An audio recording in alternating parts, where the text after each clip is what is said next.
Ladies and gentlemen, welcome back to the No Laying Up live show / podcast Saturday edition. Solly here in the Killhouse. Even though we're on separate screens right now, we're sitting right across from each other. DJ Pie is here. Magic of TV, Solly. How are you?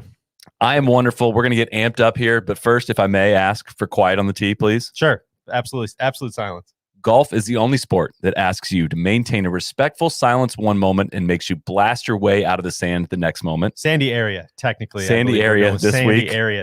It's a unique mix of good manners, power, and knowing when you have to get a little dirty. That's the same thinking that went into Cooper's Discoverer rugged tire. It's an on-road tire with the power to give you off-road capabilities, thanks to its earth digger edges that give you leverage on loose sand and dirt. But it's also a road tire with whisper groove technology that rides extremely quiet on the freeway. Good manners on the road, but not afraid to power through the dirt. Basically, that sounds a little bit like golf to me, if we're being honest. I think that sounds exactly like golf.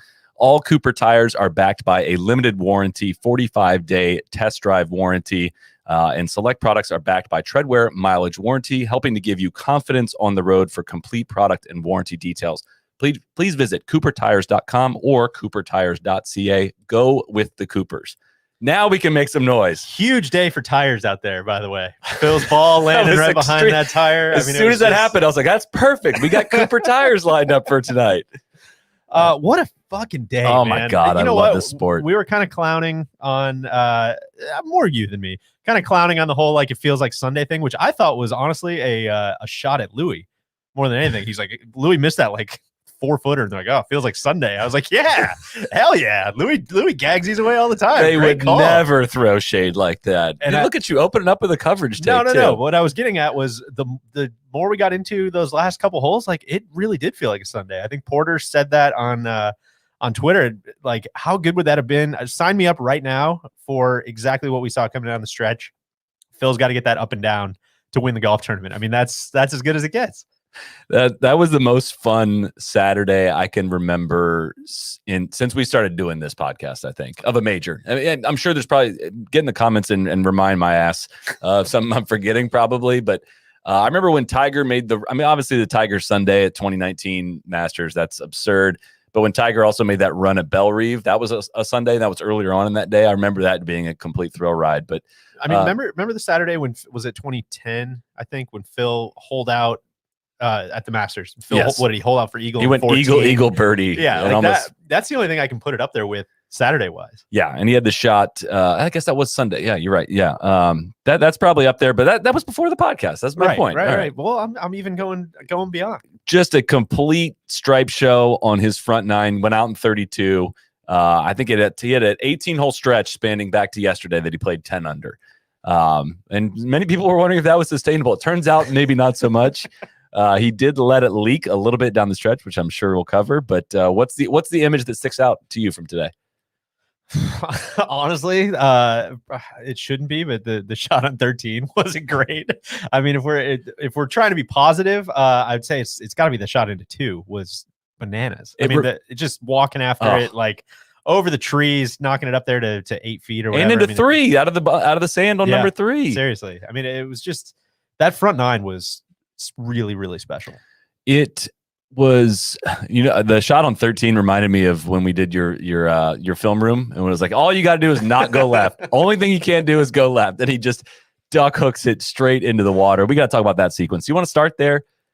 That feels negative. Okay. Let's unpack the front nine a little bit more, right? I mean, he comes out and it was in control. It wasn't like so we got the full Phil experience on the back nine, but the front nine was something that we have not seen, right? So through 36 holes, we saw really good golf out of him. Obviously, he was in the last group, tied for the lead. And not even really good Phil golf, just like really solid. That's what I'm saying. Really solid golf. We're gonna say this 15 times throughout this podcast. He's driving the shit out of the ball. It's concerning how well he's hitting the driver. And that really stuck with me too on that front side. It sucks that he punted 2 shots back by hitting one into the water on 13, basically. But yeah, the stats would say that he is driving the shit. He was hitting like if there was a center cut line of the fairway, that's what he would have been in. And yeah, it was just total control. And there was a big question mark, at least in my book, going into today. Like, how many holes is this going to last? Like 36 seemed like a nice stopping point. You're the last group off. Yeah, I know you've done this a million times, but I have a stamina question mark, and I still have a stamina question mark on Phil going into tomorrow. and didn't know if it was going to last 36 holes, 45, 54, whatever it is. But I think we can say 46 is pretty much where it lasted, but he's still there, obviously right there with the lead going into tomorrow. And gosh, it was really impressive on the front nine. What what other shots am I missing? They all kind of run together. Like when someone's doing that, shot into 7, par 5. Yeah, almost made eagle on 7. Awesome eagle looks on 2 and 7. He birdied number 6 too. I mean, he was dialed. If he'd have made that eagle, I don't know. I was thinking about that.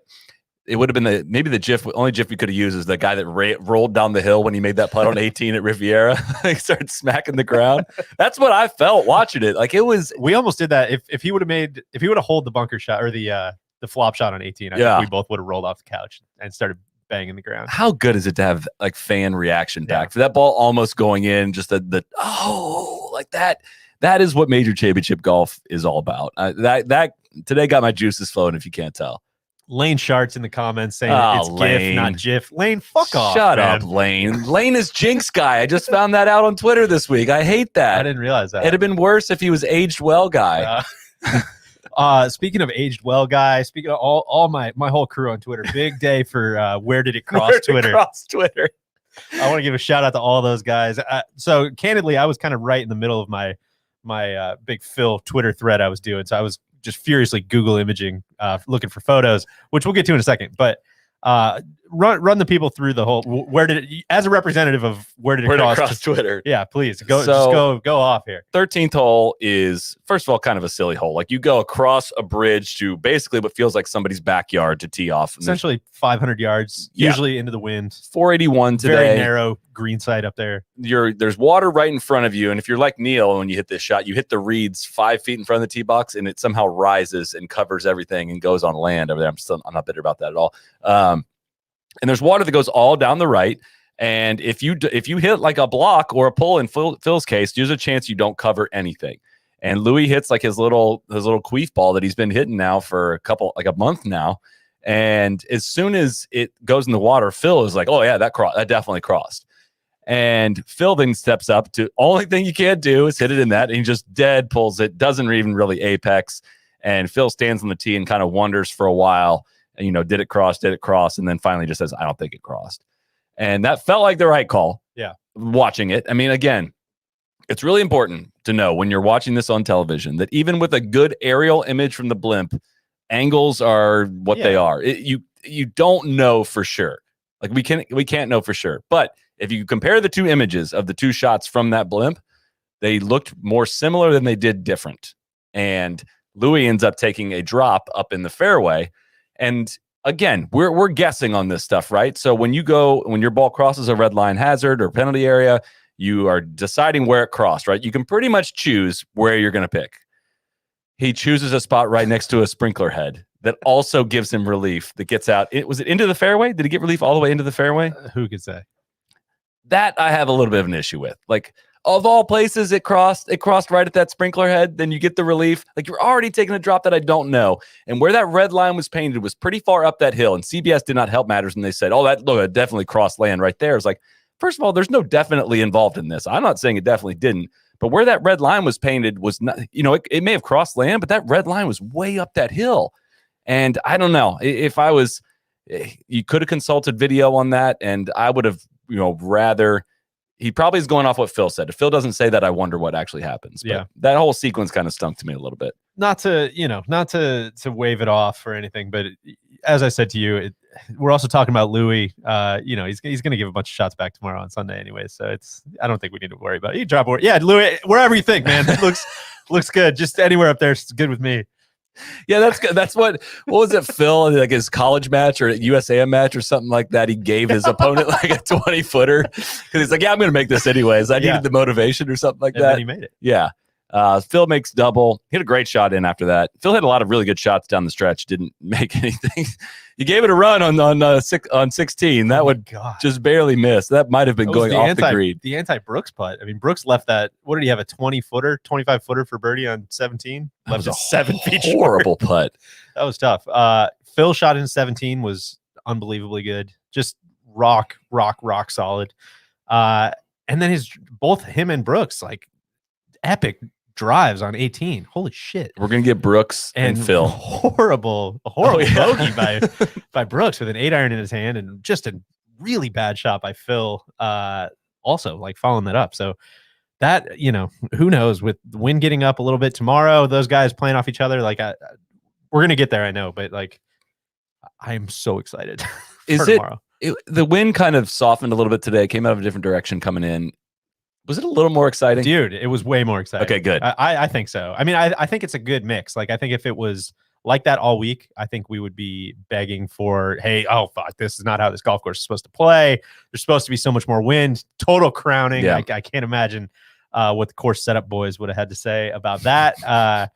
But I think for variety's sake, I mean, I love when a golf course and a tournament really, like, changes throughout the week.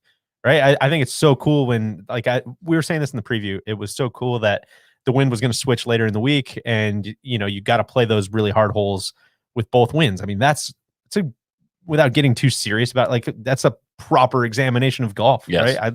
I love that. And so I thought it was really cool, especially on Saturday, gave guys a chance to, you know, without, again, putting too fine a point on it, moving day, gave guys a chance to get up there, to make some birdies. It was, I don't know, I loved it. I had a blast watching today. The course held up. 68 was the best score of the day. It came from one of the guys in the 3-horse race. We have I'm kind of mad no one took the bait on Twitter. I threw that out there. Bet 3-horse race. Clearly a 3-horse race. Phil, Brooks, and Spieth. That's the only 3 guys. We've talked about Phil enough. I think the last 40 minutes is all Jordan, I think. Have we talked about Phil enough? Like, no, you were trying I'm kidding. I'm kidding. No, Definitely take this into, how many minutes in are we? Who could say? Okay. Like 11. Okay, we can keep going. Take me to what we were discussing about Phil today, and about watching this guy play golf, and for like our whole lives, we've been watching it. So I posted a Twitter thread about this, and it probably wasn't as clear as what I was trying to say, because it's Twitter, and, you know, it's hard to enunciate, or it's hard to get your thoughts out in very small doses. But what I was basically trying to get at is golf, when you're watching somebody that you really care about and you have a lot of context on, watching someone play a full round of golf under major championship conditions is like the most intimate thing you can do, if the announcers shut the fuck up, which is a separate thing that we can talk about later. But, like, there are moments coming down the stretch, like you see it every year at Augusta, these great camera shots, like you see somebody really go through it, right? You feel like you're there with them. It's kind of voyeuristic. It's kind of all that, like, you are watching somebody try to accomplish something. And it's unique in sports, I think, in that, you know, for for all of sports. Oh, yeah, I'm saying, like, for basketball, you have a lot going on with teammates. For baseball, it's kind of like with a pitcher trying to close them out, or a hitter trying to get a big hit in a clutch situation. That's what you're seeing. Or a guy shooting a late free throw would be the best comparison. Yeah. But, like, golf, it is freaking lonely, man. Like, so lonely. It's you. You got your caddy, but, like, it's you going through it. So I'm vibing on what you're saying. So I think, like, you always get good stuff, you know, every Sunday afternoon, like the last 3-4 holes, you get whiffs of that, right? But usually one of our biggest complaints about the PGA Tour, I think, is it's a lot of faceless guys. It's a lot of, like, yeah, he grew up and he was a pretty good junior player, and then he became a pretty good pro, and now he's won a couple times. Like, it's pretty, man, what a story. It's a lot different when it's Phil Mickelson, and it's somebody who's been, like, you talked about other sports. Guys aren't performing superstars in other sports for 3 decades. You know what I mean? Like, LeBron James is not going to play for 30 years. We're not going to have 30 years worth. Well, he might, but we're not going to have 30 years worth of, like, content around, you know, guys in other sports. We do with Phil. And we have 90 years worth of content from Phil in 30 years. Say. Exactly. And so I was just, like, rattling off some of these memories and stuff. And it's like you what makes tomorrow so cool for me is, like, you bring all that shit with you. You have this totally isolated, like, the guy is, like, let's underscore it. The guy is going for one of the most impressive wins in golf history. Like, I definitely don't think that's overblowing it at all. I mean, he would be the oldest player to ever win a major. It's after he's totally lost all of his form. He's going up against, like, you know, we talk all the time about how there's so many horses in golf. Like, there's so many just Clydesdales. Golf has never been more competitive than he's beating all of them at 51, at 50, almost 51 years old.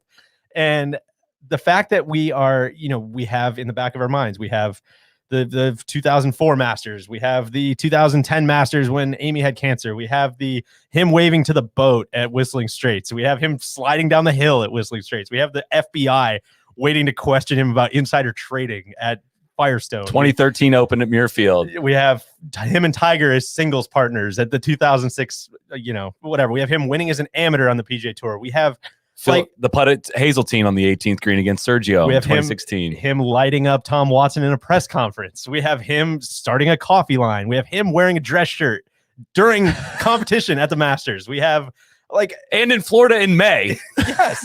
Or maybe it was the Players, not the Masters. He wore to the Masters too. Yeah. It's just, you have all this stuff and it almost feels like it's like compare that to Kevin Streelman. Yeah. It's like almost too big to wrap your head around. And I know we felt like the only other time I felt like that is when Tiger won the Masters in 2019. Yeah. And we fired up the podcast and it's just like, what do you say? Dude, what the hell are we?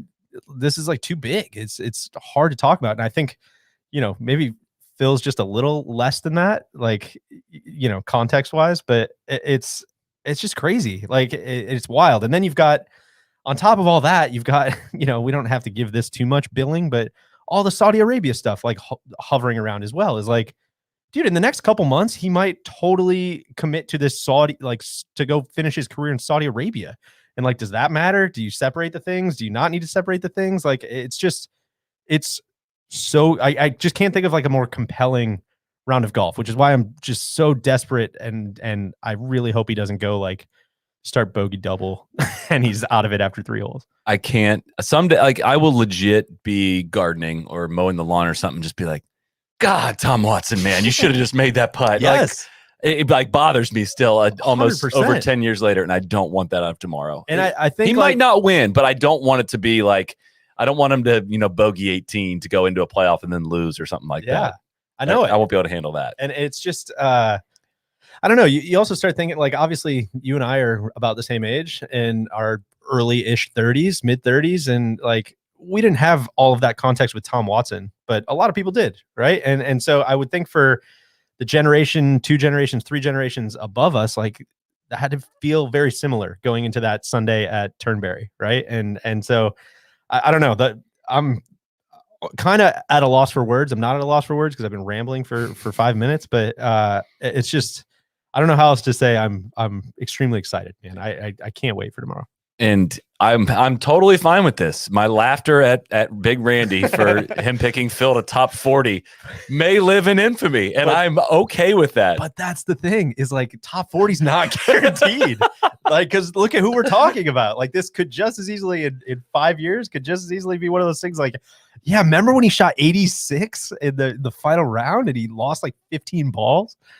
Data Golf's got him at 26.6% chance of winning not a tomorrow. lot. It's not. That's not a lot. Brooks at 31%. Trailing. Louis Oosthuizen at 17 and Streelman at 7. Spieth is at 0.4%. I believe. Streelman would be a tough scene. That would be worse than Stu Sink, I would have to say. That would be tough. No one likes Streelman more than me. Shout out to Wheaton, Illinois. But it's that would be tough. Yes, it would. Can we, before we keep going too far, let's give a shout out to our friends at Rapsodo. Let's. You are a big fan of this product. Huge. I'm a big fan of this product. I have been mashing through. I've discovered that I hit 3-wood extremely far and I don't need driver anymore. And the Rapsodo has helped confirm that. Rapsodo is a mobile launch monitor. It's about the size of a distance measuring device, which are totally legal this week. Totally legal this week. I don't know. I've never even I charged mine the first time and I've never had to recharge it. I probably should soon, but the battery on this thing is insane. It's very portable. It takes not even 45 seconds to set up and practice with to, try to figure out, are you gaining speed? Are you losing speed? How far are you hitting your 6-iron? How far are you hitting your wedges? Can you hit a certain number if you're trying to? If you want to practice and get better at golf, this is a extremely, they cost $500. TrackMan costs 20,000. I don't even know what they cost. This is in case you were between the two. Yeah, if you're between the two, it gives you your club head speed, your ball speed, your launch angle, anything you could possibly want. That gives accurate readings within 2% of what you'd expect from these units that cost $20,000. We are proud of them. You can go to rapsodo.com/NLU, use promo code NLU, and you can get a free premium subscription with that. So I know a lot of you guys have been picking up these things, and we are extremely passionate about this product, and we suggest that you get it as well. Hear, hear. Well, where do you want to go next? Brooks. Okay, that's probably fair. What's your impression watching Brooks today? It without trying to make it a coverage take, felt a little discombobulated. It felt like they didn't really track him very well. It was just kind of hodgepodge and didn't really set him up very well. Didn't really walk you through the process of him building around. So I don't really know, other than it felt like a struggle and he shot 2 under. It just felt a little, it didn't feel like amazing. His shot into 16 was amazing. Getting home in 2 was the first time I'd seen somebody get home in 2. He was not the first to get home in 2. Shot he hit into 17 Matt was really Fitzpatrick. Little Matt Fitzpatrick got home in 2. Again, backdoor coverage take that I hadn't seen anyone else do that. But I thought he was going to make eagle there, just because he's made a couple other huge eagles this week. But I just felt like I feel like I'm watching. You know, I had a little Twitter thread on this morning, and Randy and I talked about it some last night, of watching and getting super hopeful for like Rory and JT and Spieth in these majors. And then we're talking about guys that have won 8 majors between the 3 of them. So it may be a bit unfair to pick on them, but I think we can easily throw them in a group of probably a large amount of people that want to play well in majors more than anything else in their career. Yeah. Right? Like that's what they want the most. If you could pick one thing, pick 4 weeks to play your best golf, it would be these. And it seems like these guys in this current last 4 or 5 years are playing worse in the majors than they do playing normal golf. So it's working counterintuitively to them. Whereas for Brooks, he wants to play better in these majors, but it is an expectation. It is not a hopeful thing. It is a committed, I am a better athlete, and when it comes time, and I roll my eyes a lot at him, like all the athlete talk that he does, but when it comes time to trust your body to perform, going right brain versus going left brain, and trusting yourself to just like how often do you play great golf? When, you know, any of you listening, how often do you play great golf when you go to the course like hoping to play well? Yeah. Versus like if I've got an 8-footer and I got it rolling good and, you know, I got a decent round going, like my attitude is like fuck you, I'm not missing this. Like I am a badass and I'm going to make this. And that's how he treats every shot. And I respect the shit out of that. Have so much respect for somebody that has just bullied their way into playing their best golf when they would want to play their best golf, which is a unique skill in golf. And how much energy I spend, you know, rooting and doing the hopeful energy with some of these other guys, and this guy coming and doing it, even when his body is not totally healthy, I can only tip my hat. Yeah, well said. And I think a lot of people could have stopped you very early in that sentence. So like, how often do you play great golf? They could say, not often. But everyone does play their own version of good golf at some point, and it comes from like a place of like, I got this. Like I'm going to do it. And I said this earlier too, but like, how often do you hear Brooks talk about what he's got going on with his swing or the mechanics or any of that? And that might just be him keeping stuff close to the chest. But I also think about, you know, one time he showed up for a major round like 35 minutes or 45 minutes before the round, and somebody took notice of it and asked him about it. And he was like, "Oh, I did all my stretching and fitness and stuff at the hotel, and I don't need to hit golf balls like before I go play." And that just like rattled me, because before every round, I'm like, "All right, we got to find the slot, we got to do this." And he is just the way he treats it is like an athletic competition. Like my body's ready, my juices are flowing, my muscles are warmed up. Like, why do I need to hit golf balls? It's like, whoa, like that. Which is even more impressive when his body's not ready. Yes.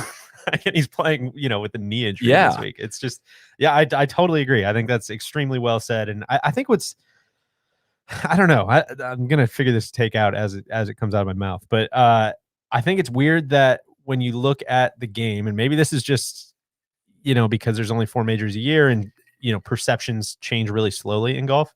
But I feel like Rory's in his own category for whatever reason. This might just be my age and everything, but Rory's in his own category. And then it feels like JT and Brooks and, you know, some of these guys are in the same category, and they definitely should not feel that way.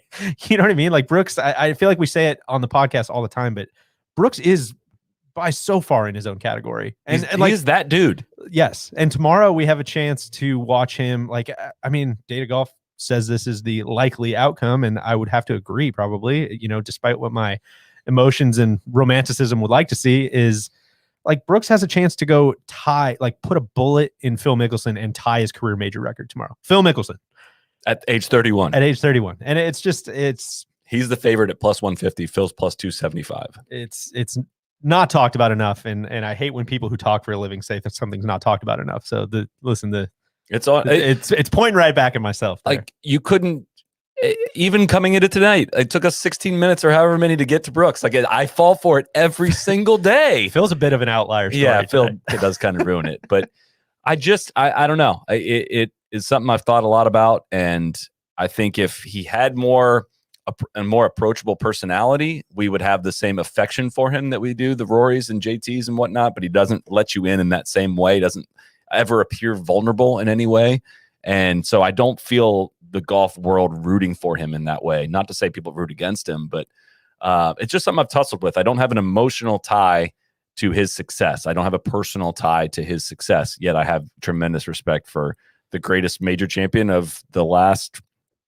I mean, he's won as many as Rory, so it's hard to say that he's above Rory, but like Rory hadn't done it in 7 years. Like it's a different era. It is. And it's, I see Jay McAtall, a person I've played around the golf with. Hope you're doing well. Says in the comments, got to be careful who you decide is great based on when you became a golf fan. Brooks is a stud, even if you think he's a dick. This is an NLU bias. I totally agree. I mean, I think if I just started watching golf 4 or 5 years ago, I would think like I would be banging my head against the wall and like, why are people not talking about Brooks more? He's the only guy that matters from this generation. But listen, man, it's not the way it goes. I have Rory and Spieth, and of course Team Rose. I mean, these guys are all they're all taking up too much space in my brain. I need to rewire some stuff. I'll fight back on that though. Of like a lot of what we do and try to do comes from a place of like our gut and heart, right? Like, just because I should talk about Brooks more doesn't mean I'm going to, because which I think confirms what he's saying, that it is a bias. Yeah, it's totally biased. It is. Yeah. Sure, that's fine. Yeah, but like, I am going to go. I watch golf. Doesn't change how I feel. Right. Yes, I watch golf. I'm happy to admit it's a bias to feel things. Yeah. Like, and I don't always feel things when Brooks was up by 8 at the PGA Bethpage. I was like in all of it, but I didn't feel much. That's not anything against Brooks. And what's going to be tough is if he goes and wins tomorrow. Like, does he? What's the way to say this? Does he get Stewart synced with a large group of an older generation tomorrow if he goes and puts Phil up boards him up in a vacant tomorrow? I think Streelman would. I don't think Brooks would. That's true. That's a good point. I mean, yeah. Like we have to have, no matter what happens tomorrow night, we're going to have a serious conversation about legacies of either one of these players, unless not one of them doesn't win. And maybe even Louis, we have to have that conversation if Louis goes on to win, which you're claiming will not happen definitively, correct?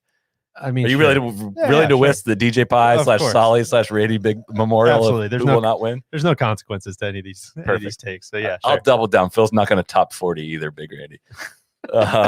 Can you imagine what's top 4? Do you have this leaderboard up? I do. Well, what's 40th? T38 right is +3, so you'd have to shoot 10 over. Yeah, which not impossible. Could happen. Dude, who was that? Jason Gore and 84 Retief Goosen. Yeah, at Pinehurst. God, one of my favorite lines in golf ever was like, "Yeah, I struggled like the first 3 holes, and now I was like, all right, I got to go get it." At Pinehurst too, on a Sunday of the U.S. Open. Yeah, now I'm gonna go get it. Now it's time to get it. So a couple things on the Brooks Phil dynamic, because I think this is gonna be really interesting. Also, is I think Brooks like seems to thrive on the whole, nobody believed in us all season kind of vibe. That crowd is going to be so well. Maybe I don't know. Maybe it's not. Wouldn't you think it's going to be so pro Phil? Tomorrow? I would think, but I think maybe there's enough young people who are huge Brooks fans. I don't really know. I don't think it's going to be huge pro Phil. I think it'll be 60-40. Like, it's not like people are going to be rooting against Brooks. He's if it was Streelman, he'd be in some trouble in that final pairing. Yeah. Streelman's catching some strays for playing some really good golf. I think people just wouldn't care if it was Streelman. Right. That's what I'm saying. Like, we have enough memories with Brooks, and a lot of fans have enough memories that, like, I think there's reasons to yell his name after he hits a big drive. You know what I mean? Yeah. If it was Sung Jae or something like that, I don't think it's the same affection. Yeah. No one's going to have as much affection as Phil's going to garner out there, but I don't know. No, Phil can do 18 more holes. That's been the thing, right? And we have kind of said that for a while, was like, man, it's not a matter of 18 holes. It's not a matter of 36 holes. Honestly, we haven't really seen him play 54 holes really well, but we definitely haven't seen him play 72 holes really well. So I don't know, man. It looks pretty sustainable, and who knows? Like, the only real miss that we've seen all week feels like that shot on 13, and then he bounced back, and he was driving it like crazy. So I don't know. Well, I always hate when if we're looking at probability and if we're saying he's a 25% chance, I always think of things in poker terms. Like if I've got pocket kings and you got pocket aces, I've got like a 20% chance. And gosh, I do not feel good going into that flop. Like I just don't. Like I know the odds in that situation are not in my favor, but I don't know. We'll see what happens. I don't know who to pick. I really, truly don't. Because Brooks, all right, as successful as Brooks has been, he was once invincible in these things.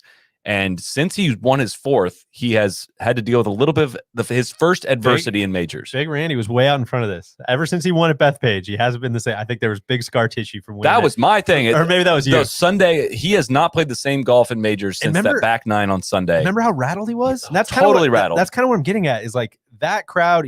Was he playing with Dustin? No, Dustin was ahead of him, but he made a bunch of bogeys in a row, and like people started rooting against him. And that's kind of what I'm getting at with Phil. And maybe you're right. Maybe people won't be rooting for him or rooting against him outright, but they're not going to be rooting for him. Like they're going to be so. If you're at a major and you have a chance for one of the most historic things that's ever happened in a 500-year-old game to happen right in front of you, like who's not rooting for that? Everybody's going to be rooting for Phil. Oh, you're right. You're not wrong. We got to talk about who Phil would tie with 6 majors, which also we probably don't appreciate Faldo's career enough. He's so good. Like 6 majors is so many. But I will also say 6 majors in this era is different than 6 majors when Faldo did it. Sure. But he would tie. He leaves Seve in the dust. Seve had 5. Again, we're not there yet. But also, if Brooks gets to 5. Then he's tied Phil's career by the time he's 31. And we've covered that. But should we go a little further down the leaderboard? Sure. Louis Oosthuizen, pretty pedestrian 72. Makes it look like he actually struggled today. If that was his bad round, I'm not willing to count Louis out. I'll just say that. So there's a couple things here. Like any other week, I'd be so on board with Louis winning, but I just feel like it's such a distant third storyline to Brooks and Phil, right? So yeah, I think he'll play totally fine. I don't, he's not going to go shoot 78. Like I think he'll hang, no doubt. But I don't know, man. I'm not sure that. I think we've seen this movie quite a few times, haven't we? It is wild. There's 3 South Africans in the top 6. Yeah. Christian Bezuidenhout and Brandon Grace will be playing together. They're T5 at -3. Did Stuart Sink chill today? Yeah, he did. He's very chill. He's way chilling. No, Kevin Streelman. I mean, they kind of picked him up late, and again, kind of scattershot of following his round. But honestly, if you'd asked me last night, did Streelman make the cut or didn't he? I wouldn't have had an answer. I didn't really know he was in this tournament until today. So. Which might be a me problem, but it's just one of those things that I had not seen him hit a shot really until today. Yeah, man, Streelman's awesome. I mean, total respect for his entire career. Like it's been well documented. Like his stuff on the mini tours and putting hundreds and hundreds of thousands of miles on this car, and like just a consummate fucking grinder. And who to my knowledge, if I'm thinking right, like hasn't lost his card in what? 10 years, 12 years. It's been a very it's just long crazy. Career. Like those guys are wild. Did I picture him, being in the second to last group at the longest PGA championship in history? No, I didn't picture that, but good for him. Very good for him. Am I rooting for it? Again, that's a tough, if he was in the lead and Phil is, 18 shots back, like, yeah, that's probably a different conversation, but that'd be one of the most, probably not gonna be a ton of Streelman fans. That'd be one of the most confusing major results.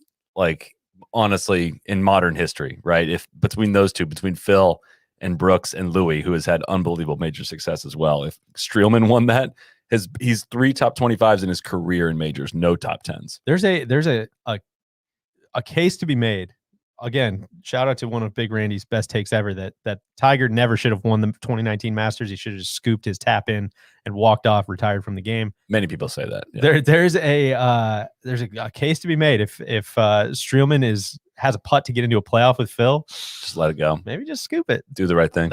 I don't know. They kind of do you want to be that guy for the rest of your career? I don't know. They bailed on Bryson way too early in this broadcast, if I may say. He shot 1 under today. He birdied the last. He finished birdie double birdie. He's T7, probably not in it, but he's 5 back.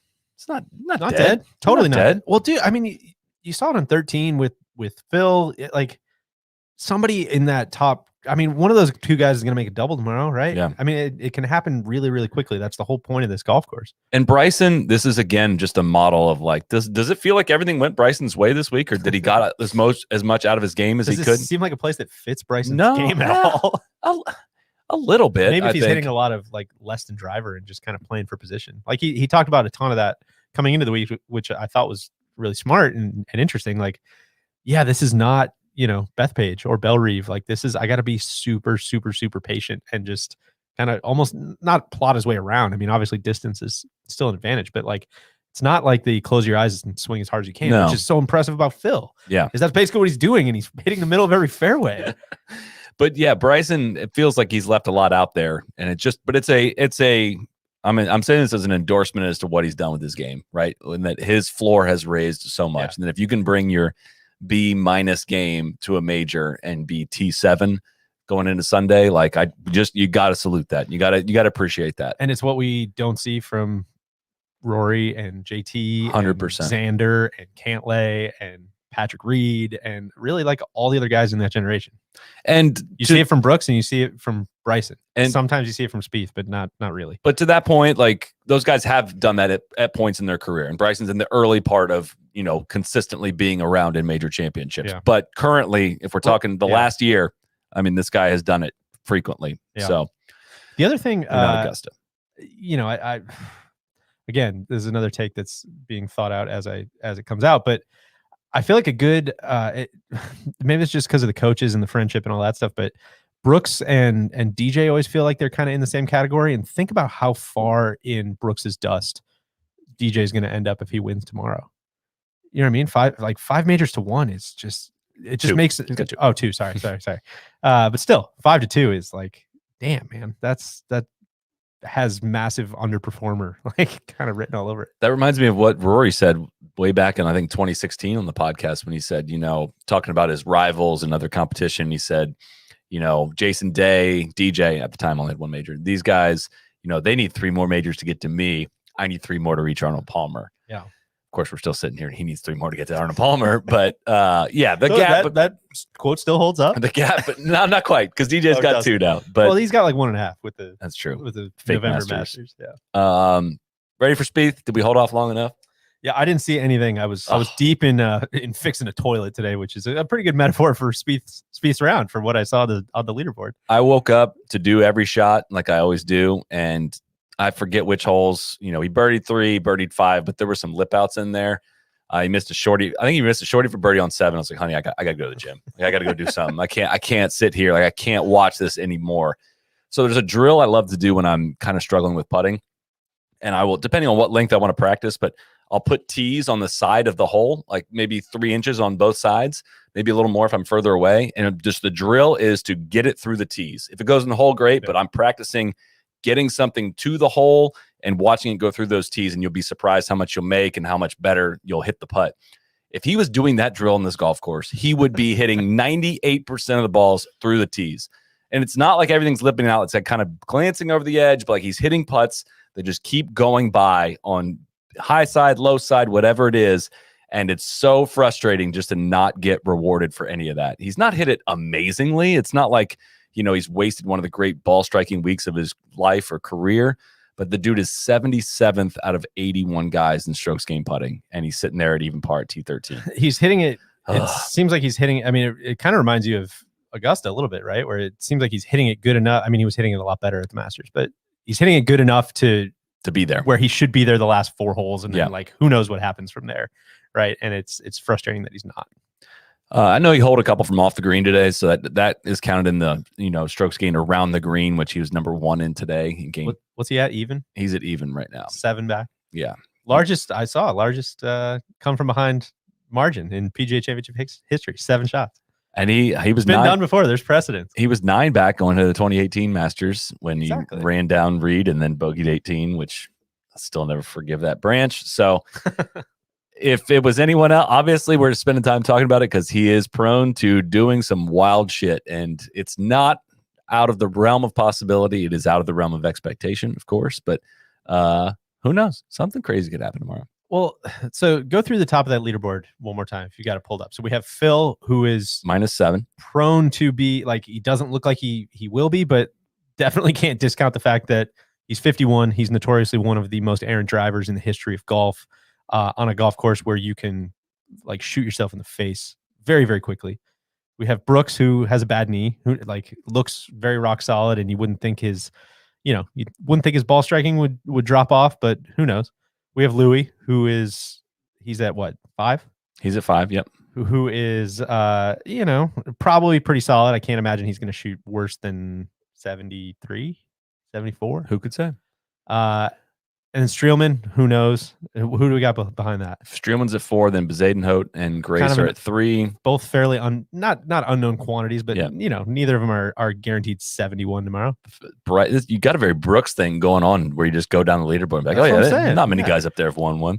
Joaquin, you're cool. Bryson and Woodland all at -2. Casey and Sungjae and Corey Connors all at -1. So I'll apologize for Corey Connors at this point. Okay. He's had a very nice week. Thank you. Yeah. Harry Higgs, the big rig is sitting there at even par as well. That's just wanted to give him a shout out as well. But so officially, this has been projected all week, but it has stayed that way, which weather forecast has been absolutely on point this week. Nothing has really altered from the forecast. It's showing south-southwest winds around 9 miles an hour when the leaders would be teeing off, peaking around 12 miles an hour, and then around 6 and 7, it's at 11 miles an hour. So staying in a very consistent direction, a little more westerly in the morning and calm. So we might see a little bit of scores early on, but doesn't look to be anything too crazy other than it is a different wind than we've gotten to this point. So I feel like we've said it 3 or 4 times, but it's a really good golf course. Like I cannot wait to watch the last 3 holes tomorrow, especially if downwind, especially if 16 is reachable, like a chance for, an eagle or a double there. 17, who knows? 18, who knows? Like that, man, it's going to, no matter what you think about the golf course or the rough or the angles or how it's played or watering the greens, or like, I can guarantee the last 3 holes for better or worse are going to be compelling. It's not going to be over literally until you hit the 18th green. I just love, it's just freaky. Just pulled up the tee times. P. Mickelson, B. Koepka, 230, final round major. How fucking cool is that? Has there been a better final group at a major? And when was the last time a bet? Well, I guess Tiger was in the final group in 19. So any final group that has him in it's probably pretty good. But so we got the final few pairings. Starting at 1 o'clock, Keegan and Matthew Fitzpatrick, and then 1:10, Finau and Cantlay. Oh, Finau right there for a T6, non-competitive T6. God, you didn't even say anything about the 2-foot 10-inch putt he missed on 17. Ricky Fowler and Jordan Spieth. Let you stew in that one. Ricky Fowler, Jordan Spieth at 120, and then at 140, Corey Connors and Sungjae M. Paul Casey and Gary Woodland at 150. Bryson and Joaquin Niemann at 2. Brandon Grace and Christian Bezadenhout at 210. 220, Louis Oosthuizen and Streelman, and then Philip Alfred Mickelson and Brooks Alfred Koepka. 2 things just top of mind. One, shout out to Ricky. Yeah. I will hand up. I was a bit misunderstanding about the whole special exemption and how that works and how many people actually very, very quietly get those. But still, a lot of people I don't think would put their hand up and would stand by like, this fucking guy shouldn't even be in the field. Probably a lot of that swirling around. And Ricky, just as he always does, he's easy to poke fun of, easy to talk about all the commercials. Shout out to, Corona, and he's been on TV a lot. We haven't really seen him play many golf holes, but we've seen a lot of him on TV. But he always just like puts his head down, seems to kind of do his thing. So that was, I'm happy to see him have a good week. And I think you said it either maybe Thursday night. Like, it's not fun for anybody when Ricky's not playing well. No, it's great. So that's awesome. I'm excited for him. And then the second thing, just I really, really want people to have the joy that I had today sitting on the couch with you when groups get to 17. Just talk about Mark Calcavecchia a little bit. No, they're doing. I said it to you in confidence. They're doing that. And shout out to Mark Calcavecchia, as you said on the Kiowa pod. He's totally owned this. He's talked about it at length. He seems like an awesome guy. But there's they're showing that overhead drone shot, which is awesome, where you see the tee box, you see all the fans, you see the huge pond, and then you see this sliver of green up there with all the bulkheads. And we're sitting there today and saw like just, man, can you imagine? Like, remember when Calc just topped it right into that water? That's amazing. It, in sport, like I've had so many moments of my sport. I think about baseball. I just play shortstop. And like if there was bases loaded and there was a grounder to me, like the ball would go 6 inches below my glove. It would be the most helpless feel. And you just like can't avenge it, right? You just let a ball go straight through your legs. 1 run has scored. 2 runs have scored. You botched the double play ball that would have got the pitcher out of the inning. It turns into a whole debacle. 6 more runs come in that inning, and it's the most deflating feeling. And you can't. The worst as a fellow middle infielder is when you also just don't charge it. Like yes, you just let it eat you up. Sit on your back heels and just slowly watch it go between your feet. And so you all have that moment of like, that the dumbest thing I possibly could have done, I just did. And that's how I felt about the whole Calc sequence. Just like all you want to do is undo one part of that whole sequence, and you can't do it. And oh God, Ian Baker Finch really actually, this was a great comment, like very much cut to the core of the issue because he's played against Monty. And he said, yeah, if you remember, Monty actually went bogey, double, bogey, and he won all 4 holes coming in. Unbelievable. That's wild. Oh, God. So anyways, just maybe look that up tonight and keep that in mind. I also, again, I don't mean to just, it's however many decades after the fact, I don't mean to pile on Mark Calcavecchia tonight, but I just vivid image of him after he loses that match, just wandering off wandering off to the beach. I think somebody might do that tomorrow. Like that could totally be in play. Somebody just, golf's the worst and the best. We didn't talk about Phil almost trying to shoot a drone out of the sky. That was sick. Shout out to Dottie. That was a great comment. Yeah, that was not Phil's like, yo, it's gonna hit it. It's right in my line. Dottie's no chance. I'm surprised that hasn't happened sooner though. Like with the drones, just golfers hearing them and seeing them. I'm surprised it's been as accepted as it has been. And the first thing that popped into my mind when Phil started going off about that was like, oh no, man, like these have been so cool. Like I hope we don't have to take a step backwards because they've been awesome this week. They've a lot of great angles. What else there was some other funny stuff that happened today, I feel like. Usually I have a whole list of things to talk about, and it's just been, we couldn't even get a list down Phil. today. I know it's just all Phil all the time. Phil got a crazy break on 16. We should talk about that. Like, like hitting the cart tire. Dottie was all over that. More so, not necessarily hitting the tire, just that he was right in between. He landed in that little sandy area, just right between like monster rough. Like that's unplayable, or even like I don't even know how that would work. Lost ball, re-tee. Like I don't know what that would have been. But not a lot of balls are getting lost this week. Fans are finding balls. A benefit that we were not blessed with when we played Kiowa. But that's true. What can we do? A little coverage stuff? Sure. Very little. Let's stay positive. Today was an awesome day. Yeah.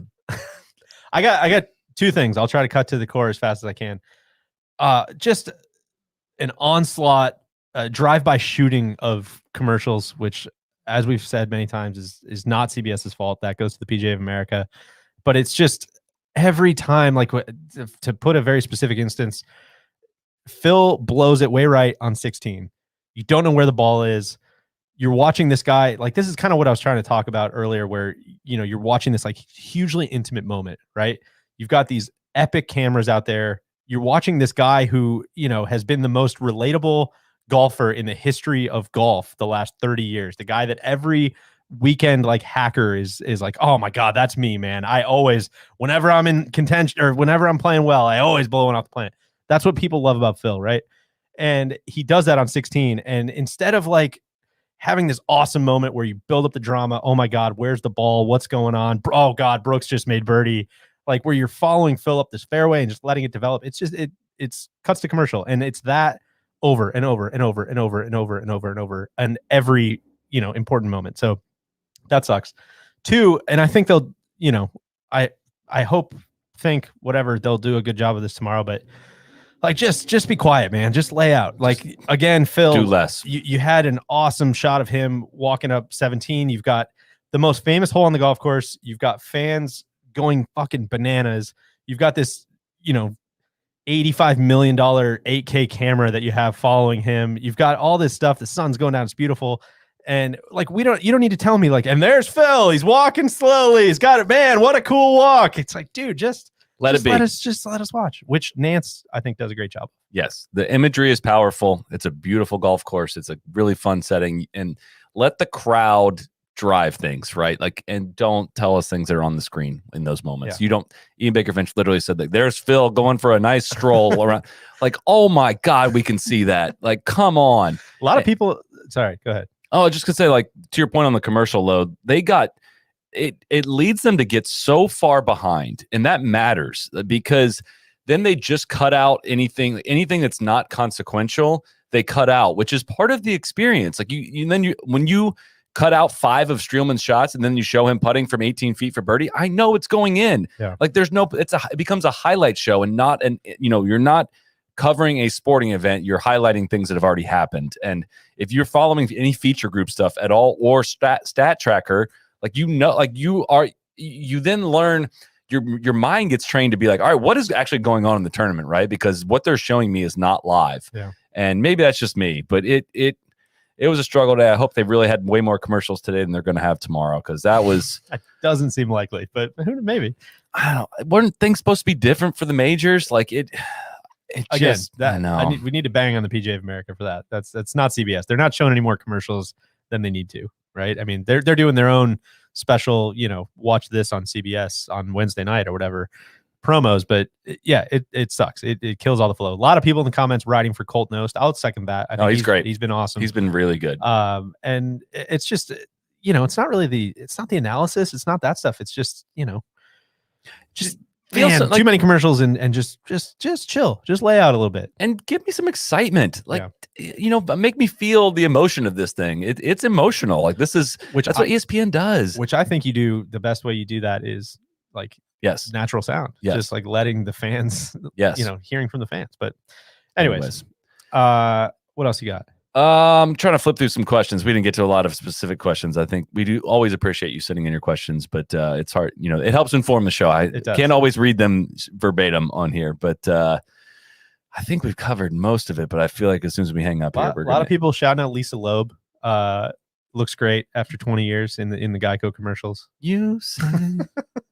This is gonna be a weird segue, but speaking of Lisa Loeb aging well, I feel like we need to give a shout out to Phil and I'm sure we'll do a lot of this tomorrow on the kind of bigger Sunday night pod, but Phil very easily could have like rested on his laurels and kind of, he always was a little heavier. He could have just kind of like let himself go and rode off and, almost like I'm not in any way suggesting these guys have like similar careers, but look at someone like Darren Clark, right? Where it's just like, all right, hey man, like I had a really awesome career and now I'm just going to kind of chill and maybe I'll pop up here and there, yada, yada, yada. Like Phil has nothing to prove to anybody. And it probably doesn't, it gets joked about more than like complimented in that like he's lost a ton of weight. He's kept himself in incredible shape. They did a good bit, I thought, on the broadcast today about talking about like the meditation stuff and the focus. And like, I think that's a very real thing. Like, especially when you're out there and you don't have, this week notwithstanding, where he obviously has a ton to play for this week, but when you're kind of just hacking it around and playing like shit, like, yeah, it probably is really hard to find motivation and keep your focus and all of that stuff. And I don't know, credit to Phil for actually doing that. I mean, that can't be easy to do. It takes a lot of work. It's not like sexy to talk about, but I mean, he's done a lot of awesome stuff to keep himself so that all of this is possible. So who knows what will happen tomorrow, but at least we'll get that out. And I'll say this, there's nothing you can do to make time slow down or, it's going to be over at this time tomorrow and there's nothing you can do about that. But you never know when you're watching somebody's last hurrah. Like, you can't exactly ever know. And this could be it for it. Probably not. I think he's going to give us something weird at age 55 or something like that. A lot of people have been saying that for a lot of years. I'm not sure I believed it. And now I'm starting to believe it. But this could be it for one of the great entertainers in golf that we've had for 30 years. And you don't, I feel like it's already been in the past. I feel like his career is in the past. He's become more of a parody than he is, a threat in anything in golf lately. And here he is, proving me wrong and proving a lot of people wrong. And not somebody that was at the tip of my tongue at any point going into this week, and here he might do it at age 50. So, and the only other thing I got, maybe a closing thought, at least for me, was I feel like for the last 10 years in golf, we've had, kind of threats of this idea of like, oh my God, there's going to be this generational shift. There's Tiger and Phil and Ernie Els, and there's all these other guys. And what's going to be so cool about the next 10 years is we're going to see those guys go head to head, and they're going to really battle. And a lot of this has to do with Tiger injuries and Tiger, just Tiger being Tiger and all the weird shit that's happened with him over the last 10 years. But that hasn't happened, right? It's kind of seems like it's been maybe Phil wins a random Phoenix Open or Pebble Beach or whatever. But these duels, like Phil and Brooks tomorrow, is that, right? Like that is this generation versus this generation. And that's awesome, because that's one of the coolest things about golf, is that you can play across so many different generations. And I'm so pumped for that. And I wish that happened so much more. I wish we had so many, like we're just not going to get them realistically, but like how cool would it have been over the last, 10 years to have Ernie Els versus Rory, to have Rahm versus Tiger, to have, Dustin Johnson's kind of in the middle, but JT versus Tiger, JT versus Phil. Like we've gotten so few of those that it's just, I'm really happy that we'll have it tomorrow. And again, as I said up front, I hope Phil doesn't like play the first 2 and 3 over and we need it to last to the back 9 at least. Shout out to Brian Cosby's tweet, who had the Love Brooks's ode to Gautier with his hat today. Phil looking like somebody I used to know out there. Brooks will have a bad hat tomorrow. We know that. We budgeted that. That's in the models. I don't know. That's all I got. I'm exhausted and thrilled and excited to see what happens. I hope we get a little more Bryson tomorrow. Shout out to Keegan as well. He's having a solid week. He's sitting there at even par. Sure. Well, listen, we're not ending what could be a historic Saturday and a historic pairing, Brooks and Phil tomorrow with shout out to Keegan. All right. Delete that. Shout out to Phil.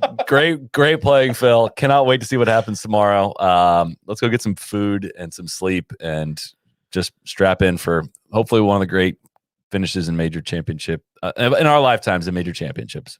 Fingers crossed. Here we go. All right. Thanks everyone for tuning in. This was a lot of fun.